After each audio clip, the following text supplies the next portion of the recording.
माझे आभार मानले की आपण इथे आलात. आता हिंदूंसाठी अगर हिंदू येणार नाही तर मग हिरवे नाही. आणि आपण जो उपक्रम इथे करतात कृष्ण हिंदू बेकरी, याचीच तर आपल्या हिंदू राष्ट्राला गरज आहे. आपल्या हिंदू राष्ट्रामध्ये आपण व्यवहार खरेदी हा हिंदूंकडूनच करायला हवा. हिंदूंकडूनच खरेदी करावी हीच तो आपली मूळ संकल्पना आहे. कारण का आपल्या या हिंदू राष्ट्रामध्ये सर्व धर्म समभाव नाहीये. इथे पहिलं हिंदूंचं हित पाहिलं जातं आणि मग बाकीच्या लोकांना बोललं जातं. ही सरळ सोपी संकल्पना आपल्या डोक्यात बांधून टाकली पाहिजे. अशा पद्धतीची दुकानं ही खरं म्हटलं तर जागोजागी महाराष्ट्रामध्ये कानाकोपऱ्यात उघडली पाहिजे. आणि उघडल्यानंतर सर्वात महत्वाचं म्हणजे हिंदू समाजाने या दुकानातूनच खरेदी केली पाहिजे ही मूळ शपथ अशा पद्धतीच्या कार्यक्रमामध्ये घेतली पाहिजे. आपणच एवढी आपल्या हक्काची दुकानं असताना पण अगर आपण आजूबाजूला अगर जात राहिलो अशा लोकांना किंवा अशा हिरव्या सापांना अगर दूध पाजत राहिलो जे उद्या आपल्या अंगावरच येणार आहे, आपले कधी होणार नाही.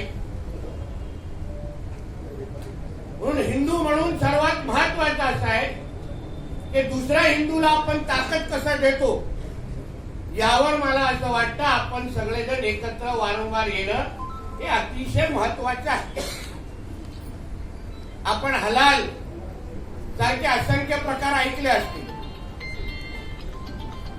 आपल्याला वाटतं की थुंकणं हा एकमेव प्रकारचा हलाल आहे. मग मी आपल्या सगळ्यांच्या ज्ञानात थोडं भर टाकणार आहे की हलाल हे 16 प्रकारचे असतात. 16 आणि थुंकणं हे सर्वात 16वं आहे. म्हणजे विचार करा पुढचे 15 काय असतील.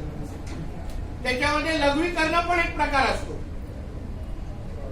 म्हणजे आपण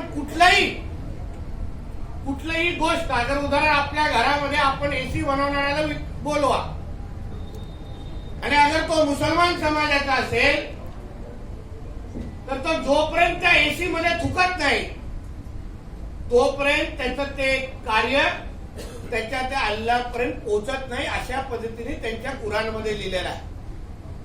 तुम्ही हे जे काही डिलिव्हरी होम डिलिव्हरी जेवणाचं स्विगी आणि हे सगळं जे मागवता घरी नेहमी मला 10 मधून 6 ते 7 मुलं ते मुसलमान समाजाचे असतात. आहे की नाही.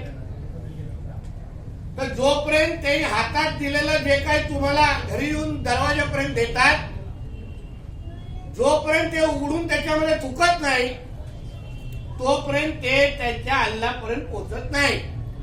हे पहिलं तुम्ही डोक्यात बांधा.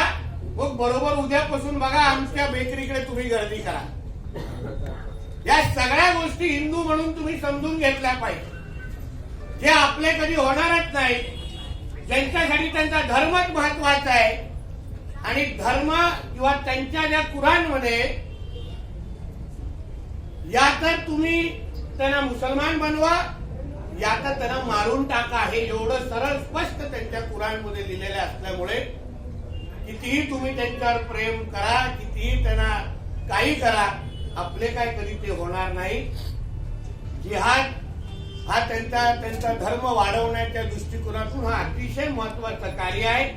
2047 पर्यंत आपल्या या हिंदू राष्ट्राला इस्लाम राष्ट्र बनवणं त्याला एक गजवाय हिंद म्हणून त्यांनी नाव दिलेलं आहे.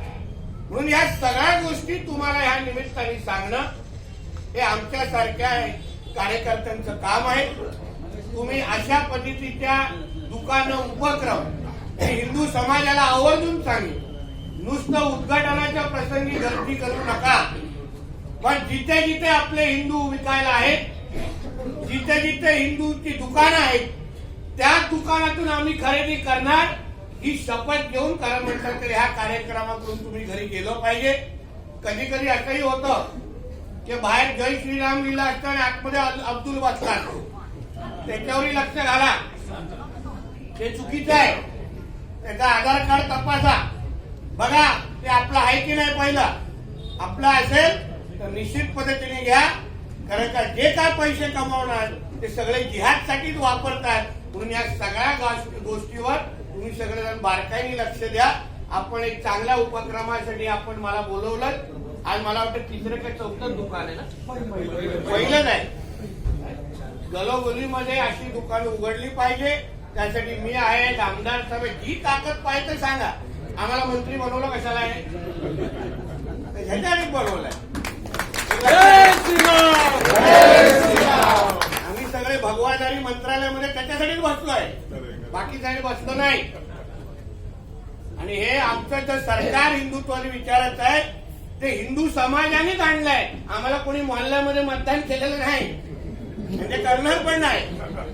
म्हणून आम्हाला आमची प्राथमिकता माहिती आहे, जगताप साहेबांना माहिती आहे, मला मंत्री म्हणून माहिती आहे की आमची प्राथमिकता महाराष्ट्रातला हिंदू समाजच आहे आणि त्यांच्यासाठीच काम करणं, त्यांची सेवा करणं हे आमचं कर्तव्य स्वीकारून आम्ही आमच्या पद्धतीने इथे आज मी आवर्जून इथे उपस्थित झालोय. परत एकदा ज्यांनी हे दुकान उघडलं ते माझ्या हिंदू समाजाच्या सगळ्याच लोकांचं मी मनापासून तुम्हाला शुभेच्छा देतो. इथेच थांबतो. जय हिंद, जय महाराष्ट्र आणि जय श्रीराम.